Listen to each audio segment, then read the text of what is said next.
Morning, Steve here in Chicago with the morning grain comments. Well, first of all, prices are a little bit higher overnight, led by wheat and led by spring wheat in Minneapolis. Big volume yesterday in Minneapolis, new highs for the move, and there was talk that the crop might drop below 400 million bushels, the carryout might drop below 100 million bushels, and for an objective initially on prices is $7. That helped KC wheat, helped Chicago wheat, helped corn and beans. We're still looking at this as a weather market. There were some pop-up showers across parts of South Dakota and Iowa, maybe some in Indiana and Ohio yesterday.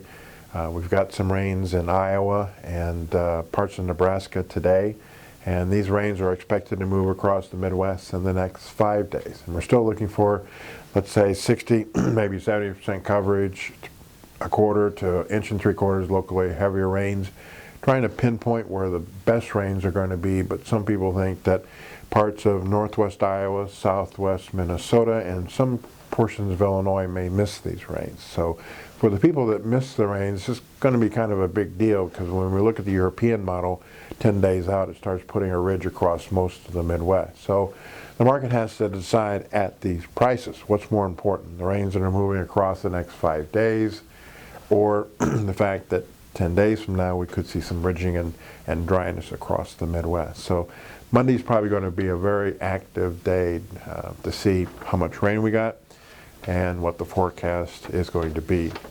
Yesterday, we saw one of the private crop watchers put out their guesses for U.S. 2017 acres. USDA will revise their numbers on June 30th. They basically kept acres about the same, 89.4 million bean acres. USDA is at 89.5. Last year was 83.4.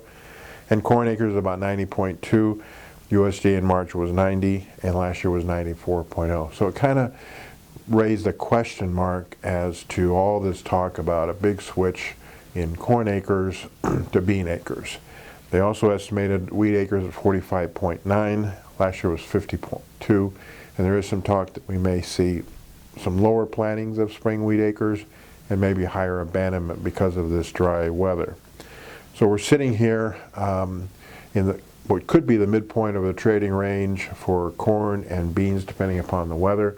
We've broken out on the upside in the wheat market globally. We're watching some weather conditions in Europe, maybe the Ukraine, northern China plains, but the focal point right now is the next 2 to 3 weeks in the U.S. Midwest. As always, these are my thoughts and not those of ADM or ADM Investor Services, and have a safe and profitable trading day.